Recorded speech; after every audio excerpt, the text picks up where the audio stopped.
1300 বছর পরে বলছে 8 টাকার তারাবি, বুঝেন? তারপরে 1377 হিজরি, 1377 হিজরিতে নাসিরউদ্দিন আলবানী উনি 8 রাকাত সুন্নত হওয়ার দাবি করেছেন, এবং আরেকজন রেফাই। তাহলে মোট ইতিহাসে কয়জন পাওয়া গেল? এই 3 জন বলেছেন 8 রাকাত, আর পুরো উম্মত সবাই বলেছে কয় রাকাত? সর্বনিম্ন 20 রাকাত। তাহলে আমরা পুরো উম্মতের টাইম, এমনকি ইমাম বুখারী উনিও 20 রাকাত পড়েছেন। তাহলে আমরা কয় রাকাত পড়বো বলেন?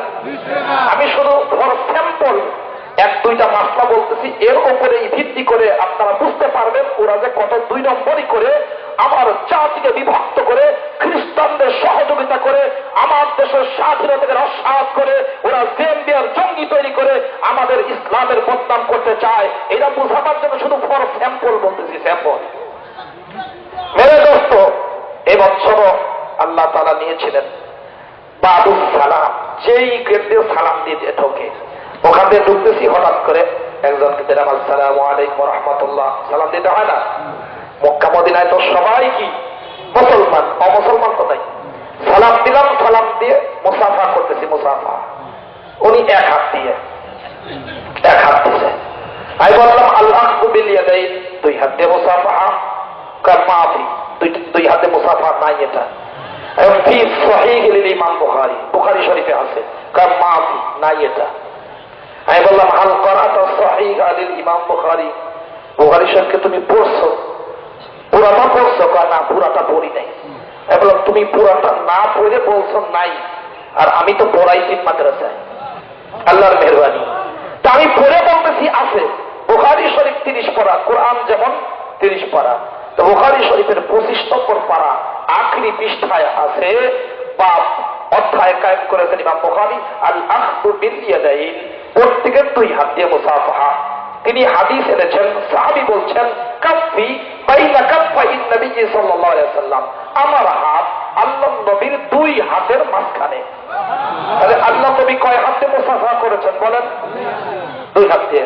আমরাও কয় হাত দিয়ে করব? তাহলে আছে কোথায়? বুখারী শরীফে।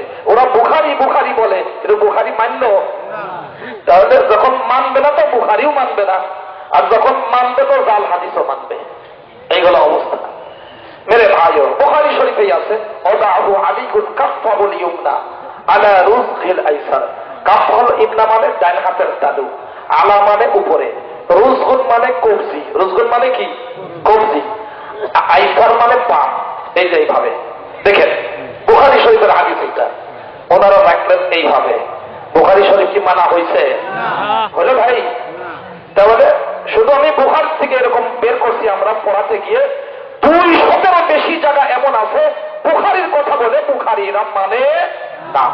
আপনারা গ্রামগঞ্জের মানুষ মনে করছেন হায় রে হাদিসের কিতাব ওরা এইভাবে দেয়, আল্লাহ জানে কি নাকি, আসলে গোড়ার টিম। বুঝলেন?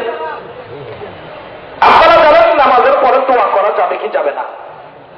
এখন দোয়া করা তো মুস্তাহাব। উলামায়ে দেওবন্দ সব কিতাবে লিখেছে যে মোনাজাত করা মুস্তাহাব। 4 ইমাম একমত মুস্তাহাবের উপরে, সওয়াব হবে, তবে না করলে কোনো গুনাহ নাই, জরুরি মনে করা যাবে না, নামাজের কোনো অংশ মনে করা যাবে না। আবার যদি 1 দিন মোনাজাত বাদ দেয় ইমামের চাকরি ছুটানো যাবে না। মনে রাখবেন, সীমালঙ্ঘন এই জায়গা হয়। এখন আহলে হাদিসদের মধ্যে 2 গ্রুপ। দেখি, এক গ্রুপ মোনাজাত করাই লাগবে, আর এক গ্রুপ করা যাবে না, হারাম। আচ্ছা, আমি গেলাম চাঁপাইনবাবগঞ্জে, আমার একজন মিতা আছে আব্দুর রাজ্জাক বিন ইউসুফ শায়েখ, ওনার কথা শুনে ইমাম সাহেব মোনাজাত পাঠতেছে। ওরাও আহলে হাদিস, ওরাও রফে দেয় নাকি না? রফে দেয়। সভাপতি, সেক্রেটারি সবাই এরা আহলে হাদিস। ওরা বলছে ইমাম সাহেব হুজুর আপনি এতদিন দোয়া করলেন, মোনাজাত করলেন, এখন নামাজের পরে বাদ দিলেন কেন? এতদিন মূর্তি পূজা করছি, মূর্তি পূজা ছেড়ে দিলাম। মোনাজাতটা কি কইছে? মূর্তি পূজা। এই জন্যই আমাদেরকে ওরা বলে যে হানাফিরা যদি জান্নাতে যায় তাহলে হিন্দুরাও জান্নাতে যাবে। বুঝেন নাই? কত বড় সীমালঙ্ঘন। ঠিক আছে, ইমাম সাহেব যখন ছেড়ে দিয়েছে, সেক্রেটারি সভাপতি বলে কেন ছাড়লেন? কয় এতদিন মূর্তি পূজা করতাম, ছেড়ে দিলাম। তো সভাপতি সেক্রেটারি বলে ভাই আমরা তো সবই একই দলের, সব আহলে হাদিস, তার একটু দলিল দিয়ে দেখায় দেন যে এটা মূর্তি পূজার মতো শিরকি গুনাহ, কবিরা গুনাহ, মারাত্মক গুনাহ, যেটা করলে জাহান্নামে যাওয়া লাগবে, দিন ফজর থেকে আবার কয় আল্লাহুম্মা আমিন। হুজুর মূর্তি পূজা ছাড়িয়ে দিলেন, আবার মূর্তি পূজা শুরু করলেন, ব্যাপার কি? আর কোনো কথা কয় না। ওরা বলতেছে মাযহাব মানি না। এই যে ছেড়ে দিল, কোন না কোন পাগলের কথা শুনেই তো ছাড়ছে। কি বলেন? একদিকে বলছে আমরা মাযহাব মানি না, আর একদিক দিয়ে দেখেন একজন আব্দুর রাজ্জাক বিন ইউসুফ 1400 বছর পরে যে আসছে, যার সূরা ফাতিহার মধ্যে 30টা ভুল, এমন একজন ব্যক্তি কথা শুনে সে অনুসরণ করে মানতেছে না, তাহলে অন্ধ অনুকরণ করলো কি করলো না? তাহলে আমরা তো নবী সাহাবী এবং আকাবির বুজুর্গদের মানি, তাবিঈদেরকে মানি, আর ও মানতেছে একজন স্যামরা, যেই স্যামরার কি সূরা ফাতিহাই সহি না। ও যে বলছে এক হাতে মুসাফা বুখারী শরীফে নাই, ও কি পড়ে বলছে না শুনে বলছে? তাহলে আমাদেরকে বলতেছে মাযহাব মানা হারাম, জায়েজ নাই, আমরা তো জেনে বুঝে মানতেছি, আর ও একজন স্যামরা কথায় বুখারী শরীফের হাদিসকে অস্বীকার করলো।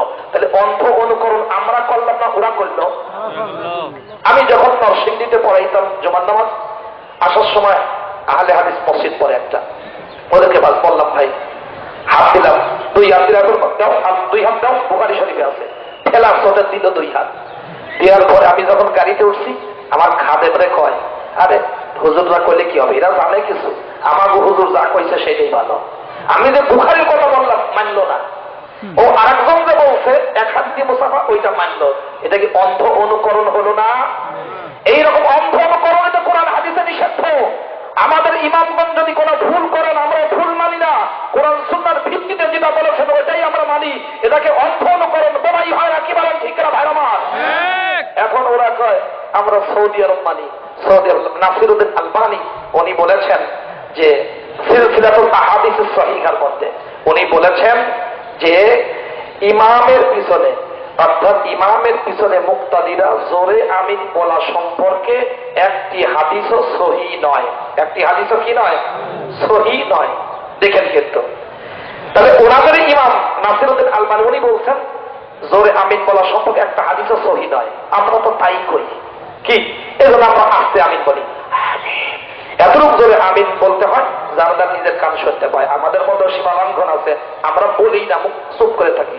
ইমাম সাহেব যখন বলেন গায়রিল মাগদুবি আলাইহিম ওয়ালাদ-দাল্লিন, তখন আমরা চুপ না, এতটুকু জোরে আমিন বলতে হবে যার দ্বারা কার কান শুনতে পায়। একদিক দিয়ে আমরা বলি না, এটা সীমা লঙ্ঘন, আর ওরা একাই পুরো মসজিদ গরম করে, এটা বেয়াদবি। বুঝলেন? নাসিরউদ্দিন আলবানী রাহমাতুল্লাহ আলাইহি ওই সিফাতুস সালাত মিনাত তাকবীর ইলা তাসলিম সেখানে লিখেছেন, আহলে হাদিসদের ওই যে ওদের আত-তাওহীদ প্রকাশনী থেকে বের হয়েছে যে ইমাম যখন জোরে তেলাওয়াত করে মুক্তাদি তখন সূরা ফাতিহা পড়বে না, ইমামের পড়াটাই মুক্তাদির পড়ার জন্য যথেষ্ট হয়ে যাবে। এইটা বাংলায় ছেপেছে, আরবিতেও আছে এটা। কিন্তু ওরা আবার আরেকটা জায়গায় লিখছে যে যদি সূরা ফাতিহা না পড়ে নামাজি হবে না, অতএব যারা ইমামের পিছনে সূরা ফাতিহা পড়বে না এরা বেনামাজি, আর ওদের নিকটে বেনামাজি কাফের। তার মানে যারা সূরা ফাতিহা ইমামের পিছনে পড়বে না সবাই কাফের। দেখছেন? অথচ ওদের ইমামই বলল যে জোরে তেলাওয়াতের সময় মুক্তাদির করতে হবে না, পড়ার বিষয়ে যেই হাদিস আছে সবগুলো মানসুখ, রহিত হয়ে গেছে। সবগুলো কি হয়ে গেছে? রহিত হয়ে গেছে। তাহলে ওদের ইমামই বলল, তাহলে এইটা দিয়ে আমাদেরকে কাফের বলে আমরা ফাতিহা পড়ি না। তো চার খলিফাও তো পড়েন নাই, চার খলিফাও ইমামের পিছনে পড়েন নাই। এমনকি আল্লাহ নবী সাল্লাল্লাহু আলাইহি ওয়াসাল্লাম যেদিন মেরাজ থেকে আসলেন বাইতুল মুকাদ্দাসে, ওখানে ইমাম কে ছিলেন? কে ছিলেন বলেন না? আল্লাহ নবী সাল্লাল্লাহু আলাইহি ওয়াসাল্লাম ইমামতি করে নামাজ পড়াইছেন না, ফজর নামাজ। 24 লক্ষ পয়গম্বর, 1,24,000 পয়গম্বর, 1,24,000 পয়গম্বর নবীজির পিছনে নামাজ পড়ছেন। ওনারা কি ফাতিহা জানতেন? হ্যাঁ, তাহলে 1,24,000 পয়গম্বরের নামাজ ফাতিহা ছাড়া নবীর পিছনে জায়েজ হইলে আমাদেরটা না জায়েজ হওয়ার কারণ কি? এই জন্য আব্দুল্লাহ ইবনে ওমর রাদিয়াল্লাহু তাআলা আনহু মুওয়াত্তা মালিকের হাদিস, ইমামের ফাতিহাই, ইমামের তেলাওয়াত, ইমামের কিরাত মুক্তাদির জন্য যথেষ্ট। তবে খলিফা ওনারাও ফাতিহা পড়লেন না। আবার আব্দুল্লাহ ইবনে ওমর যিনি হাত তোলা সম্পর্কে হাদিস বর্ণনা করেছেন, বুঝলেন, উনিও পড়লেন না। তাহলে ওনারা কি কাফের? ওনারাও যদি কাফের হয়, খলিফারাও যদি কাফের হয়, তুমি আহলে হাদিস তো তুমি তো নাই। কি বলে ঠিক না ভাই আমার? তবে যারা এত আসপত্তার কথা বলে, সেই কথা দিয়ে পারে, ইসলামের খেদমত হতে পারে না। এর মধ্যে পুরো বিস্তারিত লেখা আছে। সালাতুর রাসূল আল্লাতী ওয়াজাবা আলাইহা, রাসূলুল্লাহ সাল্লাল্লাহু আলাইহি ওয়াসাল্লাম যেভাবে নামাজ পড়তেন দলিল সহ, হাদিস নম্বর, কিতাব নম্বর, কোন সাহাবী থেকে বর্ণিত, হাদিসের মান কি, এটা লেখা আছে। আপনারা ওখান থেকে নিতে পারবেন। সম্মানিত দিনী ভাইরা, এইটা তো আমি ফর স্যাম্পল বললাম। ওরা সৌদি আরবের উদ্ধৃতি দেয়। সৌদি আরবে যদি রাগ করে তালাক দেয়, তালাক হয়, বুঝলেন? একসাথে 3 তালাক দিলে কি হয়? 3 তালাকই হয়। কিন্তু ওরা কয় রাগ করে তালাক দিলে তালাক হয় না। আপনারাই বলেন, কোন ছাগলে কি খুশি হয়ে তালাক দেয়? হ্যাঁ। আর একটা 3টা দিলে 3টা হয়, এটা সৌদি আরবের সম্মিলিত ঘোষণা। ওরা বলে না, 3টা দিলে 1টা হয়। তাহলে সৌদি আরব কি মানলো? আর সৌদি আরবই সব অনুসরণ করতে হবে। আল্লাহ রাসূল কি সৌদিকে মানতে বলছে? এখন কয় ওখানকার ইমাম, ওখানে ইসলাম আসছে, ওখানে বলেন এখন হারামাইন শরীফাইনের যে ইমাম সাহেবরা আছে, এরা কি সবাই আবু বকর, ওমর? হ্যাঁ। তারপরে ওনারা যেই এই মসজিদে বাইতুল্লাহিল হারামে 5 জন, আর মদিনা মুনাওয়ারা মসজিদে 5 জন, 5 দুগুণে কতজন? 10 জন ইমাম। ওনারা সবাই হাম্বলি মাযহাবের অনুসারী। আব্দুল্লাহ বিন বাজ রাহমাতুল্লাহ আলাইহি, তাকে যখন জিজ্ঞাসা করা হলো, আপনি ফিকহের মাসলাগুলো যখন দেন কার অনুসরণ করেন? আমি আহমদ ইবনে হাম্বল রাহমাতুল্লাহ আলাইহির অনুসরণ করি। অথচ তার কিতাব ছেপে ছেপে আমাদেরকে গোমরাহ করতেছে আহলে হাদিসের দোস্তরা। আমি শুধু ফর স্যাম্পল বললাম, বাকিগুলো এখানে পাবেন ইনশাআল্লাহ। এরকম আরো শত শত পাবেন। আর একটি কথা হলো, আমরা আসছি রাসূলুল্লাহ সাল্লাল্লাহু আলাইহি ওয়াসাল্লাম সম্পর্কে। আমাদের আনাস রাদিয়াল্লাহু তাআলা, হযরত আনাস সম্পর্কে জানা আছে তো আপনাদের? কেমন সাহাবী বলেন না? উনি বলেছেন, আমরা আল্লাহর নবী আসলে দাঁড়াই না। কেন দাঁড়াই না? কোন সাহাবায়ে কেরামই দাঁড়ান না। কেন? ও আমরা জানি আল্লাহর নবী আমাদের দাঁড়ানোকে অপছন্দ করেন। আল্লাহর নবী আসলে আমরা যদি দাঁড়াই, তাহলে আল্লাহর নবী কি করেন? অপছন্দ করেন। আল্লাহর নবী যেটা অপছন্দ করে, আমরা সাহাবীরা সেটা করতে পারি না। হযরত মুআবিয়া ইবনে আবি সুফিয়ান রাদিয়াল্লাহু তাআলা বলেন, যে ব্যক্তি চায় যে কোন ব্যক্তি তার জন্য সম্মানে দাঁড়িয়ে যাক, তার ঠিকানা জাহান্নাম। বুঝলেন?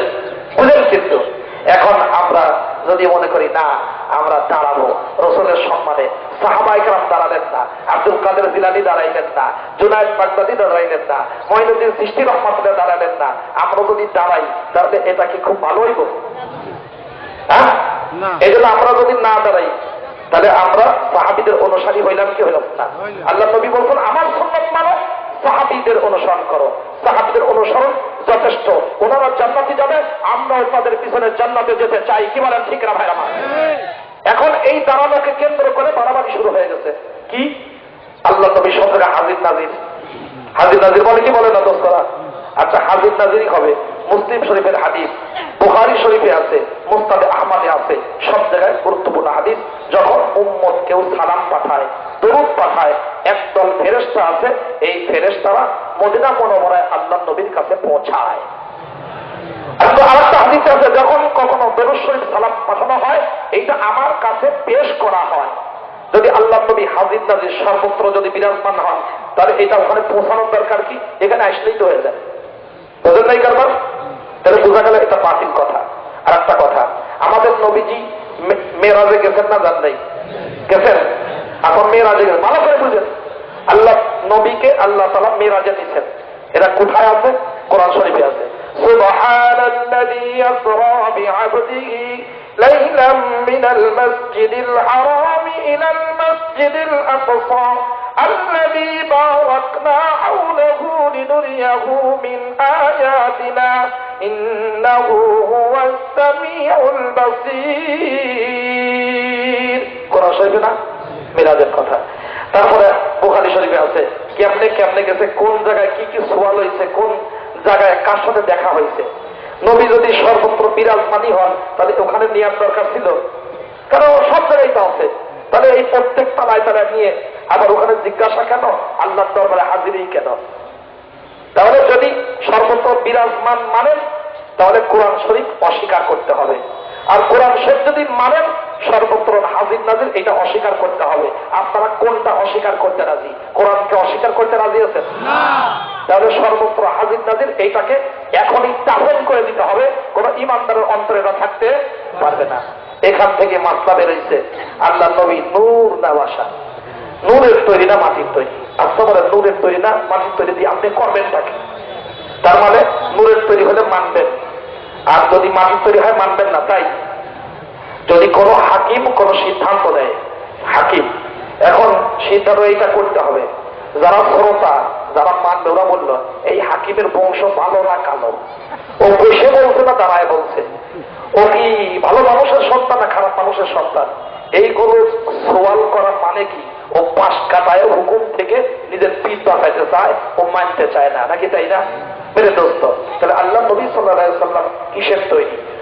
আল্লাহ তাআলা নিজে বলছেন, হে নবী আপনি বলুন, বল ইন্নামা আনা বাশার, আমি মানুষ, মিসলুকুম তোমাদের মতো মানুষ। আল্লাহ নবীর বাপ মা আছে না নাই? নাকি বাপ মা? তাহলে বাপকে মাকে মায়ের মাকে এগুলো সব সিলসিলা আছে না নাই?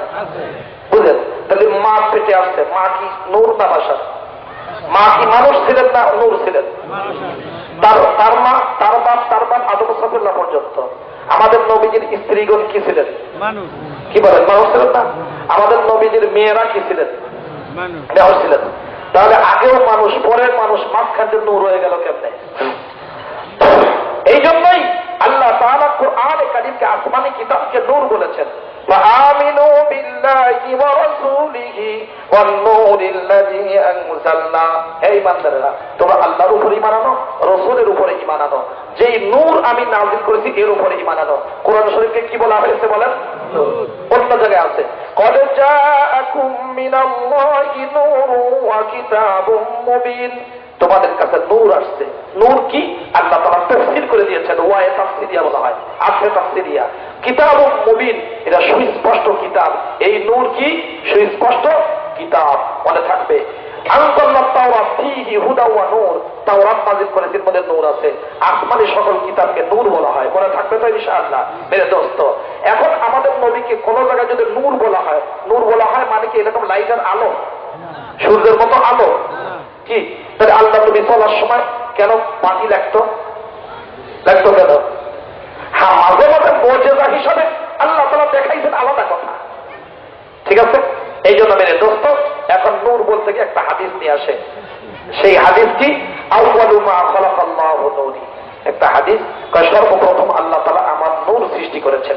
এই হাদিসটা আমাদের দোস্তরা বলেন, আর এই হাদিসটা সর্বসম্মতিক্রমে জাল। পৃথিবীর কোন মুহাদ্দিস এটাকে সহিহ বলেন নাই, বিশুদ্ধ বলেন নাই। হাদিস হতে হলে বিশুদ্ধ সনদে আল্লাহর নবী পর্যন্ত পৌঁছতে হবে। মনে থাকবে? এই হাদিসটা সর্বসম্মতিক্রমে কি? জাল। মনে থাকবে ইনশাআল্লাহ। এই জন্য আমরা ফর স্যাম্পল বললাম, আর খ্রিস্টানদের যেই বিষয়টা বললাম, এটার মধ্যে হুঁশিয়ার, সাবধান হে মুসলমান। আমাদের ঘরে ঘরে দাওয়াত দিয়ে দিয়ে এরা এগুলো করতেছে। আর কওমি মাদ্রাসা ইতিহাস অবদান কেমন, সিলেবাস চাই হে মুসলমান। মুসলমানদের সিলেবাস কেমন হওয়া দরকার? আপনার দরবারে আসলাম, গিয়ে সন্তানাদিকে ফেন্সিল খাওয়ার প্রতিষ্ঠানে ভর্তি করলাম, এটা হবে না। আলেম বানাইতে হবে, আলেম বানাইতে হবে। মেরে দোস্ত, এটা মুসলমানদের সিলেবাস কি হওয়া দরকার? হাজিদের সমস্যা সমাধান এখানে আছে, আপনারা ইনশাআল্লাহ ওখান থেকে পাবেন। হযরত যদি অনুমোদন দেন, আমি মাহফিল শেষে আজকে রাত্রে চলে যেতে চাচ্ছি ইনশাআল্লাহ। এর আগে যাওয়ার আগে আপনারা এটা সংগ্রহ করতে পারবেন, এখানে অ্যাকসেপ্ট হয়ে গেল। আল্লাহ তাআলা আমাদের সর্ব অবস্থায় দিন শিখে শিখে আমল করার তৌফিক দান করেন। বুঝলেন? আবার আপনারা মনে করবেন, হুজুর ওখানে তো কইছে মওলানা আব্দুর রাজ্জাক, দুই একজন বলতে পারে এগুলো শুনে, আরে মুফতি হলে না ফতোয়া দিতে পারে। ওনার আছে তো আব্দুর রাজ্জাক, শুধু মওলানা আব্দুর রাজ্জাক লেখা আছে, অসুবিধা কি? মুফতি তো না, ওনার ফতোয়া কার্যকর না। জেনে রাখবেন, 2 বছর ফতোয়া পড়েছি আর 15 বছর ফতোয়া পড়াইতেছি। বুঝলেন? 2 বছর ফতোয়া পড়েছি, 1 বছর না, 6 মাস পরে মুফতি। আন্দাজে মুফতি না, সরকারি মাদ্রাসায় মুফতি হয় না জিন্দিগিতে মিয়া। সেখানে পরিবারেও সব মুফতি লেখা শুরু করছে। আমরা লিখি না, অত বলিও না যে আমার নামে লেখোই, কেন ভেজা লেখন হয়ে গেছে। পুরান ঢাকার একজন কয়, হুজুর বুঝি আমার মসজিদের খাদেম মুফতি, আমার মসজিদের খাদেমও মুফতি, চিনি মিয়া। আমি কি করবো কর, খাদেমও মুফতি, যে পড়াইতে পারে না, ছোট একটা উর্দু কায়দা। এই জন্য আমরা মুফতি লিখি না বেশি। আল্লাহর মেহেরবানি। তাহলে 2টি কিতাব, সব কিতাবই আল্লাহ তাআলা পড়ানোর তৌফিক দিয়েছেন। ফিকহু আহলিল ইরাক ওয়া হাদিসুহুম, আর একটা বর্তমান উসুলুল ইফতা ওয়া আদাবুহু আমার জিম্মাদারিতে, আমি পড়ায় তারপর এখানে আসছি। আল্লাহর মেহেরবানি।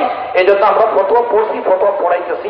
আল্লাহ এবছর 30 জন আলেম ফতোয়া পড়তেছে আমার কাছে, 30 জন আলেম যারা দাওরা হাদিস পড়ছে ফার্স্ট ডিভিশনে।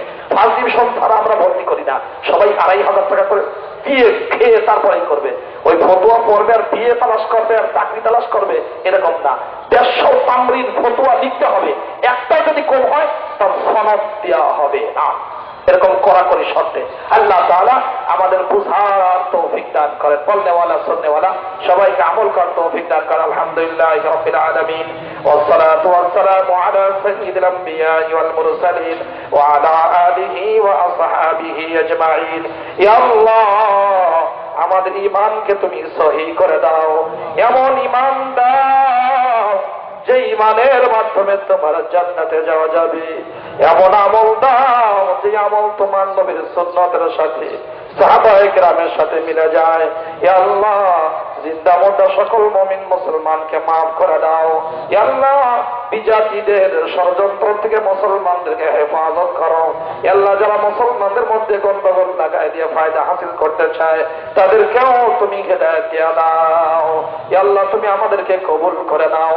ইয়া আল্লাহ, জহরের পথে যারাই বয়ান করছে সবার মধ্যে বিদায়ের সুর বেজে গেছে, বিদায়ের জ্বালা সবার মধ্যে শুরু হয়েছে। মাওলা, এই বিদায় যেন আখিরি বিদায় না হয়, বারবার আসার তৌফিক দিও রে মাওলা।